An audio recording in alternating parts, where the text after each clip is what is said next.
Welcome to wishful ಅಡುಗೆ ಮನೆ. ಇವತ್ತು ನೋಡಿ ಒಂದು ಸೂಪರ್ ಆಗಿರೋ ರೆಸಿಪಿನ ಮಾಡೋಣ. ಮಕ್ಕಳಿಂದ ಹಿಡಿದು ದೊಡ್ಡವ್ರವ್ರಿಗೂ ಕೂಡ ಇಷ್ಟ ಆಗುವಂಥ ರೆಸಿಪಿ ಅಂತಲೇ ಹೇಳ್ಬೋದು.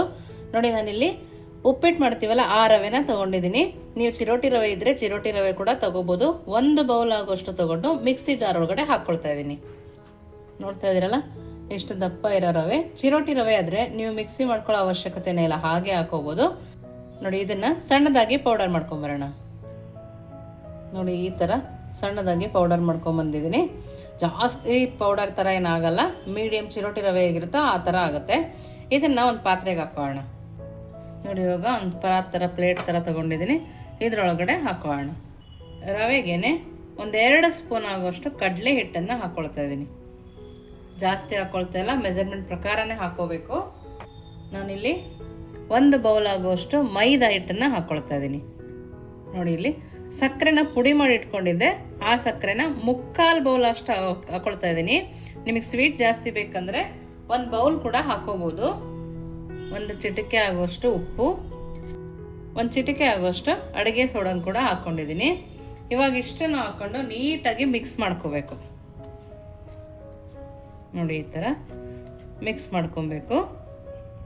ನೋಡಿ, ಈ ಥರ ಮಿಕ್ಸ್ ಮಾಡ್ಕೊಂಡ್ಮೇಲೆ ನಾವೀಗ 1-2 ಸ್ಪೂನ್ ಅಷ್ಟು ಎಣ್ಣೆನ ಹಾಕ್ಕೊಳ್ತಾ ಇದ್ದೀನಿ. ಜಾಸ್ತಿ ಎಣ್ಣೆನ ಸೇರಿಸ್ಕೊಂಡಿಲ್ಲ, 2 ಸ್ಪೂನ್ ಆಗೋಷ್ಟು ಹಾಕ್ಕೊಂಡಿದ್ದೀನಿ. ನೋಡಿ, 2 ಸ್ಪೂನ್ ಎಣ್ಣೆ ಹಾಕೊಂಡ್ಮೇಲೆ ಎಲ್ಲ ಹಿಟ್ಟಿಗೂ ಮಿಕ್ಸ್ ಆಗೋ ಥರ ನಾವು ಮಿಕ್ಸ್ ಮಾಡ್ಕೊಳ್ಳೋಣ. ಜಾಸ್ತಿ ಎಣ್ಣೆನ ಹಾಕ್ಕೊಬೇಡಿ, 2 ಸ್ಪೂನು ಸಾಕಾಗತ್ತೆ. ನೀವು ಇದನ್ನು ಲಂಚ್ ಬಾಕ್ಸಿಗೆ ಬೇಕಾದ್ರೂ ಮಾಡ್ಕೊಡ್ಬೋದು, ಸ್ನ್ಯಾಕ್ಸಿಗೆ ಬೇಕಾದರೂ ಮಾಡ್ಕೊಬೋದು, ಅಥವಾ ದಿಢೀರಂತ ಮಕ್ಕಳು ಸಂಜೆ ಏನಾರು ಹಸು ಅಂದಾಗ ಕೂಡ ಮನೆಯಲ್ಲೇ ಮಾಡಿಕೊಟ್ಟಾಗ ತುಂಬಾ ಖುಷಿಪಟ್ಟು ತಿಂತಾರೆ. ನೋಡಿ, ಈ ಥರ ಮಿಕ್ಸ್ ಆದಮೇಲೆ ನಾನಿಲ್ಲಿ ಇದನ್ನು ಹಾಲಲ್ಲಿ ಕಲಿಸ್ಕೊತಾ ಇದ್ದೀನಿ. ಚೆನ್ನಾಗಿ ಕಾಯಿಸಿ ಆರಿಸ್ಕೊಂಡಿರೋ ಹಾಲು, ಸ್ವಲ್ಪ ಉಗುರು ಬೆಚ್ಚಗಿದೆ. ಒಂದೇ ಸರಿ 1 ಬೌಲ್ ಹಾಕೋಬೇಡಿ, ತೆಳ್ಳಗಾಗೋ ಚಾನ್ಸ್ ಇರುತ್ತೆ.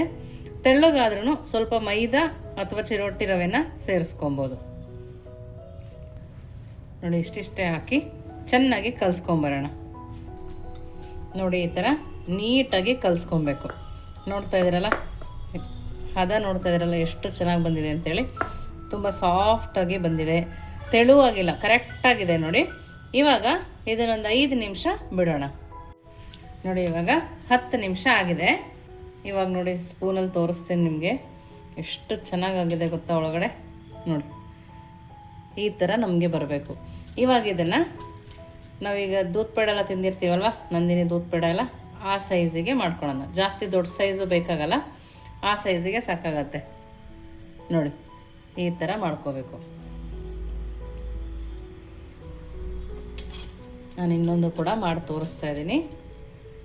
ನೋಡಿ, ಜಾಸ್ತಿ ತೆಳು ಅಲ್ಲ, ಜಸ್ಟ್ ಈ ಥರ ಕೈಯಲ್ಲಿ ಪ್ರೆಸ್ ಮಾಡ್ಕೋಬೇಕು. ನೋಡಿ, ಎಲ್ಲವುದನ್ನು ಇದೇ ಥರ ಮಾಡಿ ರೆಡಿ ಮಾಡ್ಕೊಳ್ತೀನಿ. ನೋಡಿ, ನಾನು ಎಲ್ಲವುದನ್ನು ಇದೇ ಥರ ಮಾಡ್ಕೊಂಡಿದ್ದೀನಿ. ಅಕಸ್ಮಾತ್ ನಿಮ್ಗೆ ಏನಾದ್ರು ಕೈಗೆ ಅಂಟ್ತಾ ಇದ್ದರೆ ಸ್ವಲ್ಪ ತುಪ್ಪನ ಸರುಕೊಂಡು ಮಾಡ್ಬೋದು. ಇವಾಗ ಈ ಥರ ಮಾಡಿದ್ದೀವಲ್ಲ, ಇದನ್ನು ಸಡನ್ ಎಣ್ಣೆಗೆ ಹಾಕೋಬಾರ್ದು, ಒಂದು 5 ನಿಮಿಷ ಹಾಗೆ ಬಿಡಬೇಕು. ಅಷ್ಟರಲ್ಲಿ ನಾನು ಎಣ್ಣೆನ ಕಾಯಕ್ಕೆ ಇಟ್ಕೊಂಡಿದ್ದೀನಿ. ನೋಡಿ, ಇವಾಗ ಎಣ್ಣೆ ಚೆನ್ನಾಗಿ ಕಾದಿದೆ. ಹೈ ಫ್ಲೇಮಲ್ಲಿ ಕಾಯಿಸ್ಕೊಂಡಿದ್ದೀನಿ. ನಾನು ಇವಾಗ ಮೀಡಿಯಮ್ ಫ್ಲೇಮಲ್ಲಿ ಇಟ್ಕೊಂಡು ಹಾಕ್ಕೊಳ್ತಾ ಇದ್ದೀನಿ. ಬೇಕ್ರಿನಲ್ಲಿ ಸಿಗೋದು, ಓವನ್ ಇಲ್ಲದೇ ಮನೆಯಲ್ಲಿ ಕೂಡ ಪಟ್ ಅಂತ ಮಾಡ್ಕೋಬೋದು.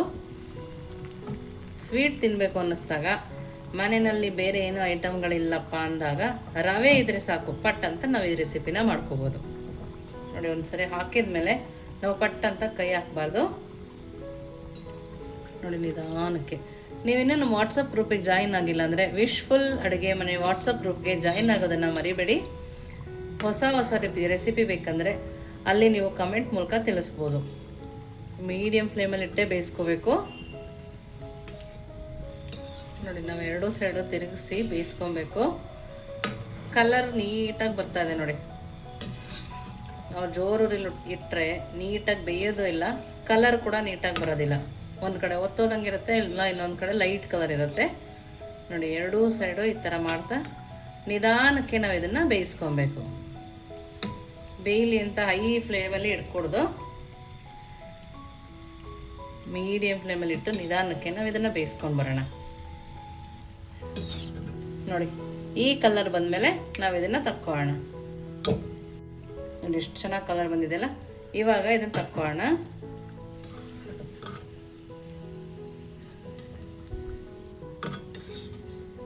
ನೋಡಿ ಎಲ್ಲದನ್ನು ಅದೇ ಥರ ನಾವು ಬೇಯಿಸ್ಕೊಂಬರ್ಬೇಕು. ನೋಡಿ ಎಷ್ಟು ಚೆನ್ನಾಗಿದೆ ಅಲ್ಲ ಬೆಣ್ಣೆ ಬಿಸ್ಕಟ್ಟು. ಮನೆಯಲ್ಲೇ ಮಾಡ್ಬೋದು. ರವೆ ಇದ್ದರೆ ಸಾಕು, ಬೇರೆ ಏನೂ ಬೇಕಾಗಲ್ಲ. ಅಷ್ಟು ಸುಲಭವಾಗಿ ಸಿಗೋ ಮನೇಲಿ ಬಳಸೋ ವಸ್ತುನಲ್ಲೇ ನಾವು ಈ ರೆಸಿಪಿನ ಮಾಡ್ಕೊಬೋದು. ನೋಡಿ ತುಂಬ ಅಂದರೆ ತುಂಬಾ ಚೆನ್ನಾಗಿದೆ. ನಿಮಗೆ ಮೈದಾ ಬೇಡ ಅಂದರೂ ಕೂಡ ಗೋಧಿ ಹಿಟ್ಟಲ್ಲೇ ಮಾಡ್ಕೊಬೋದು.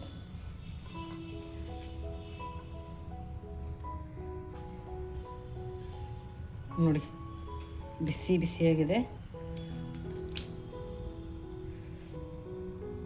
ನೋಡ್ತಾ ಇದ್ರಲ್ಲ ಒಳಗಡೆ ಕೂಡ ಸಾಫ್ಟಾಗಿ ತುಂಬಾ ಚೆನ್ನಾಗಿದೆ. ತುಂಬ ಟೇಸ್ಟಿಯಾಗಿದೆ. ಖಂಡಿತವಾಗೂ ಈ ರೆಸಿಪಿನ ನೀವು ಒಂದ್ಸರಿ ಮನೇಲಿ ಮಾಡಿ ಹೇಗೆ ಬಂತು ಅಂತ ವಿಶ್ಫುಲ್ ಅಡುಗೆ ಮನೆಗೆ ಕಮೆಂಟ್ ಮೂಲಕ ತಿಳಿಸೋದನ್ನು ಮರಿಬೇಡಿ. ನೀವಿನ್ನು ನಮ್ಮ ಚಾನಲ್ ಲೈಕ್ ಮಾಡಿಲ್ಲ ಅಂದರೆ ಲೈಕ್ ಮಾಡಿ, ಶೇರ್ ಮಾಡಿ, ಸಬ್ಸ್ಕ್ರೈಬ್ ಮಾಡಿ. ವಿಶ್ಫುಲ್ ಅಡುಗೆ ಮನೆಗೆ ಥ್ಯಾಂಕ್ ಯು.